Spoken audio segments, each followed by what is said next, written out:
Last time we talked, we were talking about stress, and now we're talking about the law. How did you get involved in neuroscience and the law? Well, it's one of those where you realize if you spend enough time sort of thinking about one neuron at a time, and then 10 neurons, and then 100 million at a time, somewhere out the other end starts getting like real human behaviors and real human foibles. And sort of you're trained in thinking about little bits of brain, it's kind of hard to look at intact human behaviors and frankly begin to deal with ideas like free will as falling into the picture there. And you start going in that direction, and you got to start thinking about law in the brain. What about free will? How much free will do you think we have?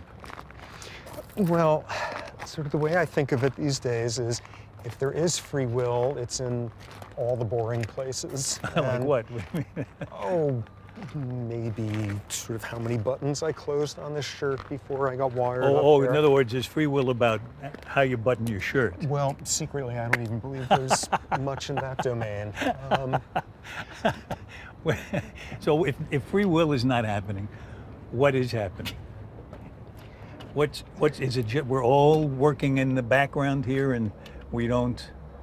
Whatever comes up to consciousness is just like a TV show. Uh-oh, coming from you, I'm not sure quite what that's implying. No, I mean it's just sort of entertaining to find out what decisions are being made that we have no control over. Well, an awful lot of work suggests that a lot of what we're doing when we're ostensibly making moral decisions, moral judgments, is post hoc justification for things that subliminally our brain knew long before we consciously knew we were going in that direction. I mean, in a sense, where the free will thing comes in, and most of us can deal with determinism to a certain extent. Like you come out and you've just gotten a great new suit, and somebody sees you and says, "Great suit." And you know, most of us are trained to say thanks, and a quarter second afterward to feel slightly sheepish because I didn't make that suit. I didn't grow the Egyptian cotton. Am I being congratulated on picking the right tailor? Am I being congratulated on earning enough money to pay? It wasn't really me.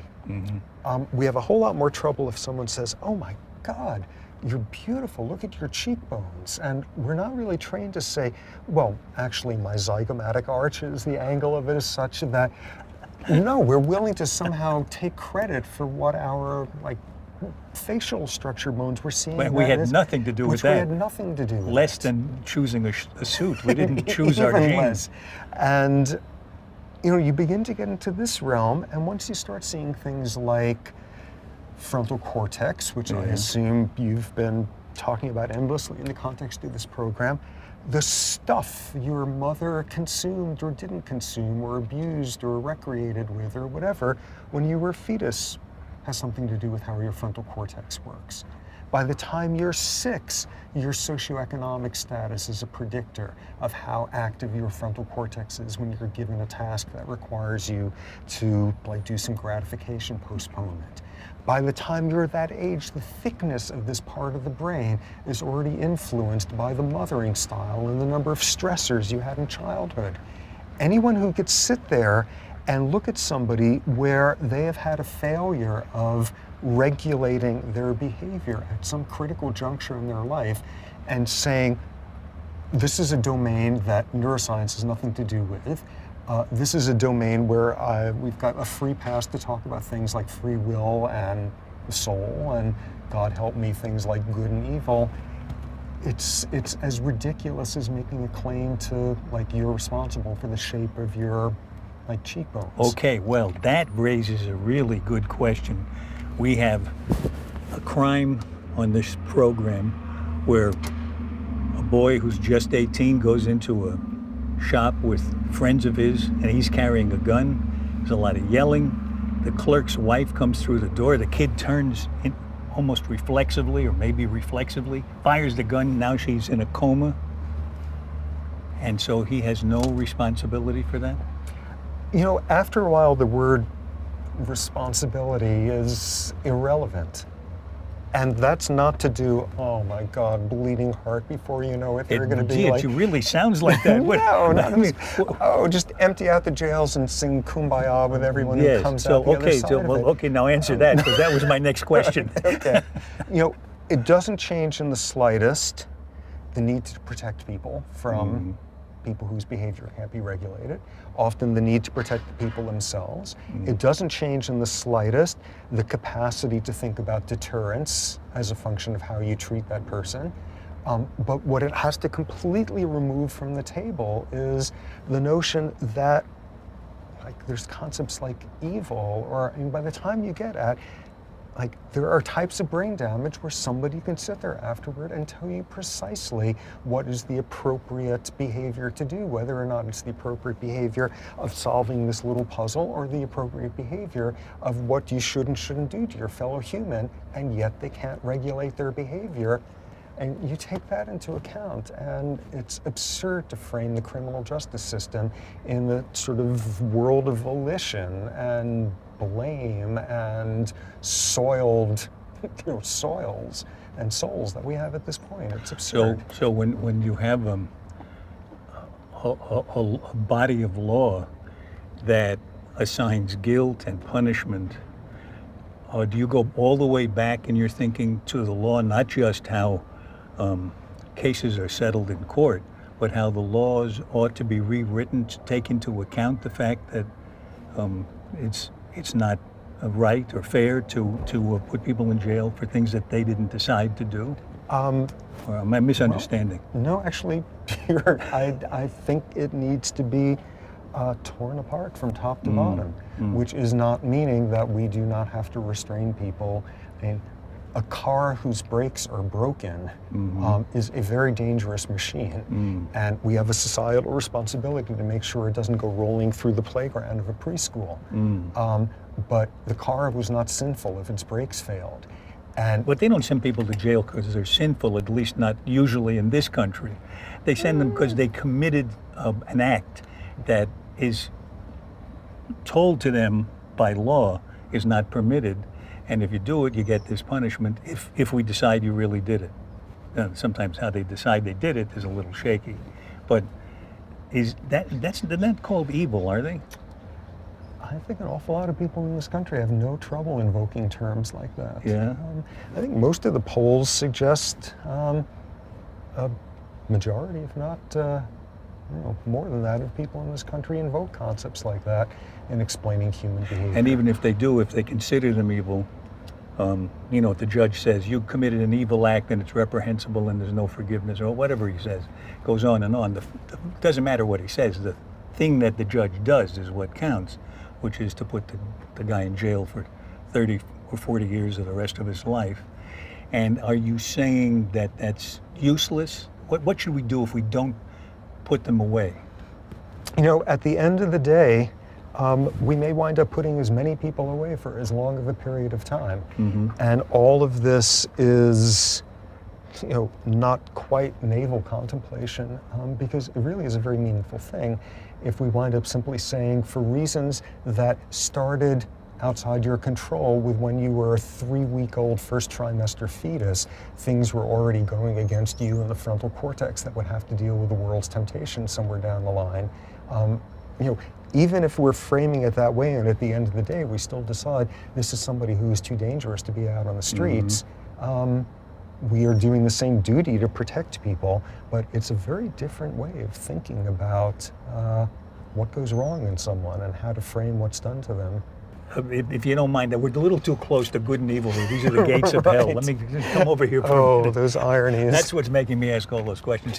I have a real question about what you said, because it seems to me it cuts both ways. If you know statistically that people who were abused or had suffered a childhood of the kind you described tend to wind up doing things that we don't approve of,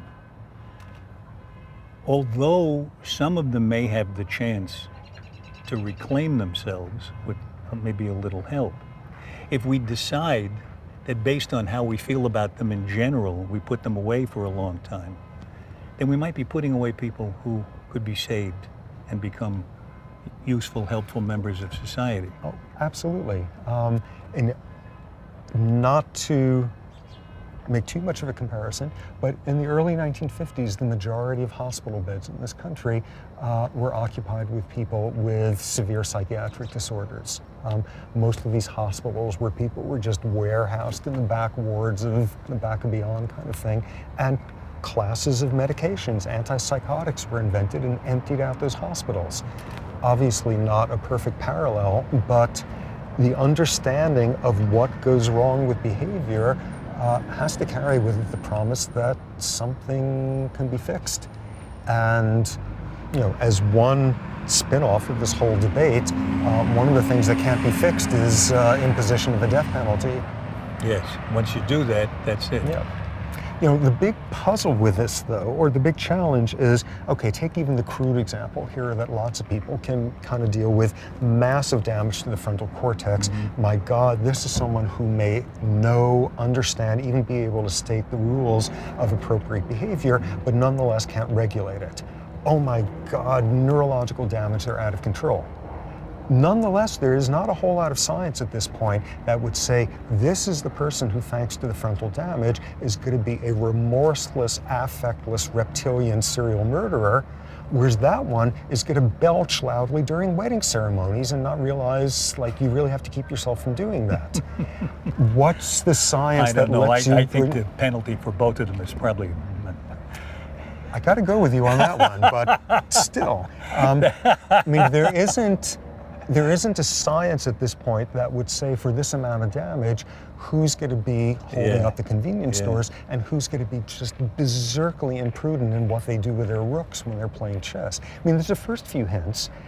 For the same degree of damage, you're probably more likely to be the one belching at the wedding ceremony than in the maximum security penitentiary, if you had a stable, loving, middle-class upbringing, if you had no childhood traumas thrown in on top of your brain damage, if you had adequate prenatal nutrition and weren't marinated in a lot of alcohol when you were a fetus, we're beginning to get a sense of the additional pieces, and none of them so far are too surprising, but there isn't a great science yet to say which one will be the serial murderer and which one will just have really improved. No, right. So, you don't put statistics on trial, you put individuals on trial, and you have to decide what you're going to do about this particular guy who did this particular act. But if you put that individual on trial and you offer up the Officer Krupke defense, which is based on statistics, people with this kind of childhood tend to do this kind of thing, so don't blame me. Aren't you sort of up the creek? You are, which is why there's got to be a bridge between sort of this great philosophical subject that keeps, people like me fed Danish during breaks at scientific meetings, and how it turns out what you do with actual people who've done actual appalling things. Mm-hmm. And at this stage, maybe all you can do is, again, if at the end of the day the person is kept away from society for the same length of time as if you had some bewigged judge talking about the soul, even if it's the same outcome at the end, if your mindset is, we may understand how to fix this, the day after tomorrow through some breakthrough, and it's going to show us we've been dealing with a damaged machine. And if we have a framework where we're not sitting there having a realm of judgmentalism that is absurd, this counts as a lot of progress. Do you picture science supplying something to replace judgmentalism, to replace punishment for the sake of punishment, or even removal from society without some kind of amelioration, some kind of rehabilitative effort? Oh. You think is that what you look forward to? Oh, I think rehabilitation is critical to aim for, and it will be a terrific thing if science actually makes us better at it. But the whole way in which it is framed has to change, absolutely. Is rehabilitation possible now for the majority of people in prison, would you say? I think at that juncture, I have to cite my expertise with rats and say I don't want to go near that one. There's got to be more. Just a huge theme in neuroscience is the brain is vastly more malleable than anybody ever thought, has more of a capacity to respond to environment, to experience. 90-year-old brains are making new neurons in response to stimulation. The notion of a brain set in stone, especially a damaged brain set in stone, is just not tenable anymore. Nonetheless, at the same time, we don't know a whole lot about how to make those things better. And I think in a Krupke-esque way, more and more we see it should have been interventions preventatively beforehand.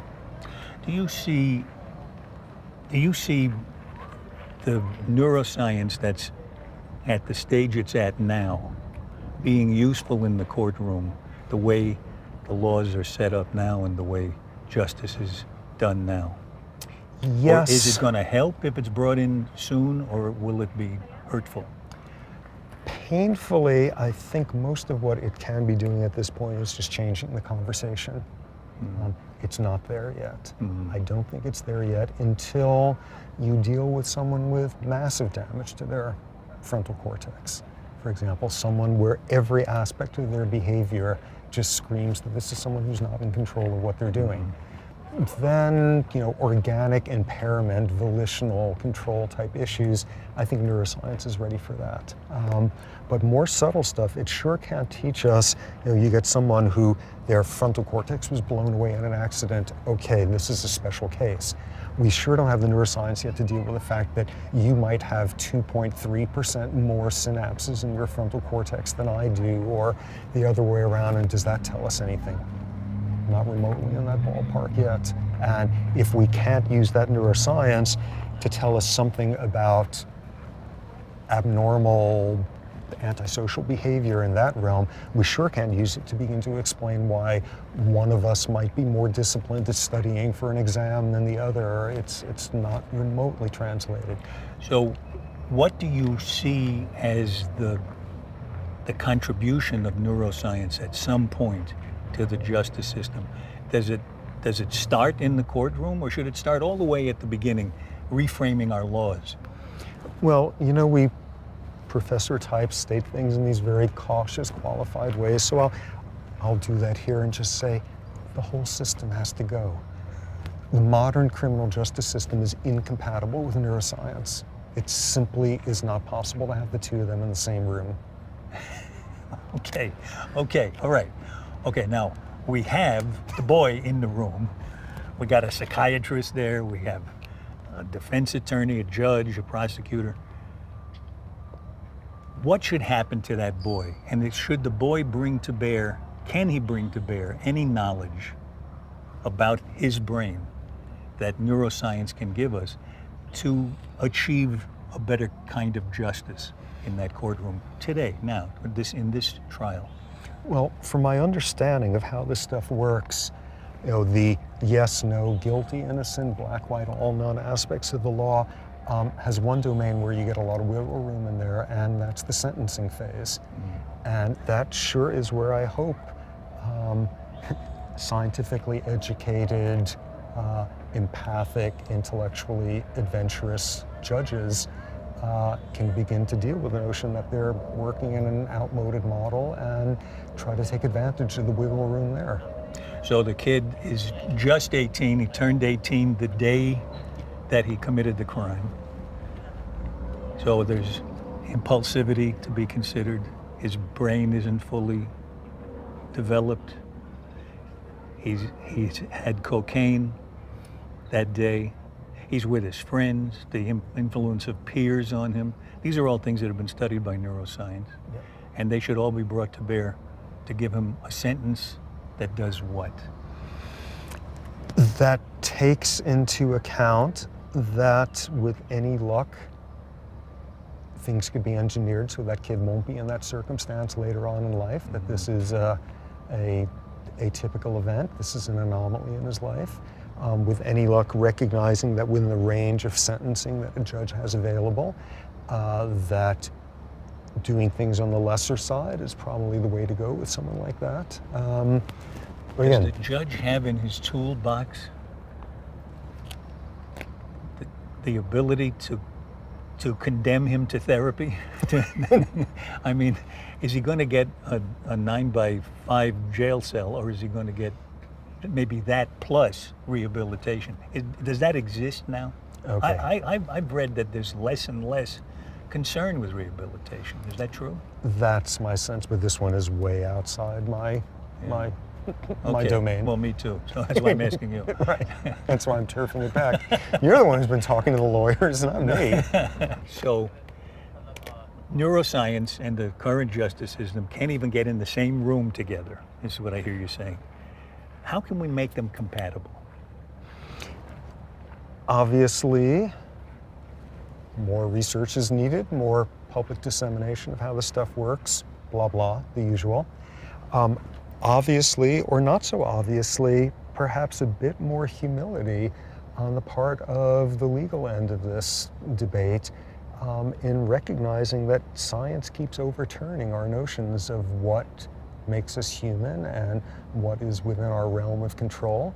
I mean, we're only, I don't know, a half dozen centuries or so past the point of viewing epileptics as being possessed by the devil and treating them accordingly. And we know that instead, no, it's actually not the devil. It's often a mutation in a rectifying potassium channel in the nervous system. Oh, that's a different explanatory model. It's not them, it's their screwed up ion channels in one part of the brain. It's not the devil after all. There's very little reason to think that science has gotten us as far as we're getting in saying, oh, it's not them, it's their whatever. I'm very impressed. Apparently there's a tradition in archaeology that when you uncover some mammoth, wonderful new site that you're going to spend the next 20 years excavating, the palace of whoever, that good archaeologists don't excavate the whole thing. They leave a big chunk of it unexcavated out of the certainty that 1 or 2 generations down the line, the archaeologists are going to be better at doing it and causing less damage. And that next generation, when they do it, they're not going to do the whole thing. They'll leave a piece. There's this sort of institutionalized humility of don't do anything irreversible. And some of the biggest ways, obviously, in which the criminal justice system ignores neuroscience is doing things that are not reversible. How do you deal in your own head with the problem that there are a lot of people making laws in state legislatures that are they're making these laws out of anger and retribution, hurt, pain, all kinds of emotions that are understandable but don't fit in with the plan you have for the justice system? Well, what this plan has to also incorporate is an obvious fact that we humans are not rational machines. If someone did something unspeakable to a loved one of mine, I would take every damn article I wrote on this subject and set fire to the person with them and make their bonfire, and it would, these are issues that are just rife with viscera. And part of what has to be calculated in is there's a neurobiology of a need for retribution. There's a neurobiology of vengefulness. We're humans. But it sounds like you have to not only put the criminals in scanners, you have to put the legislators in scanners. I mean, there's this whole problem that you're not just dealing with people who do things that society doesn't accept. You're dealing with people who punish those who do those things that society doesn't accept. And they're not going to be so quick to change their minds about how they handle that, because the satirical way you describe how it sounds is how it sounds to them. A bleeding heart saying, open the gates, let them out, the poor kids, they didn't know what they were doing. That's almost what you're saying. Well, no. No, you're not saying let them out, are you? There would be something wrong if a pseudo-auto mechanic bleeding heart stance said, let all those cars with brakes that don't work just go rolling down the block there. I mean, I live in San Francisco, there's hills. I would want a criminal justice auto mechanic system that would keep cars with broken brakes off the block. I would want them locked up for as long as their brakes were broken and not allowed off on the street. And it sounds like you would also try to fix the brakes while they were locked up. And if there was a way to do that, was great. And I sure would not talk about being something intrinsically wrong, and wrong with a capital W, and even invoke all sorts of Judeo-Christian thunderbolts to throw at that car's brake system, even though it could roll down the block and kill my loved ones. But it sure as hell needs to be kept off the streets, though. Yeah. It's just a totally different attributional model. Wonderful parallel. I think it was pre-Inquisition Spain or somewhere around then. Someone is accused of being a witch. Woman is accused of being a witch. And the criminal justice system is brought to bear on it, which is the person is sat down and is told the story of Christ's crucifixion. And if she doesn't cry at the story of this, she is obviously in league with Satan and is promptly burnt. Okay, so that's the way the law works. And there was a remarkable bleeding heart liberal doctor at the time who wrote a small treatise on the fact that you got to remember one thing, which is sometimes in elderly women, their lacrimal glands, where their tears are made, they atrophy with age, they dry up, and there's some older women who simply can't produce tears. So you need to remember that that could be an organic impairment problem, that now and then when you got someone who you think is a witch and they're not crying at the story of our Lord's crucifixion, check to make sure that the lacrimal glands are working, because that's an extenuating organic impairment. But as long as you got that one off the table, they don't cry, off they go, send them to the bonfire. That's what the current picture is when you say, okay, somebody had 99% of their frontal cortex blown all over the playground back when they were a kid, and they have problems regulating their behavior. Okay, keep that one in mind. That's a special case. It's got to move beyond a special case of saying, okay, just make sure they got a frontal cortex and their lacrimal glands aren't too atrophied to cry. And once you got that stuff sorted out, you can go back to our standard system. It's not tenable.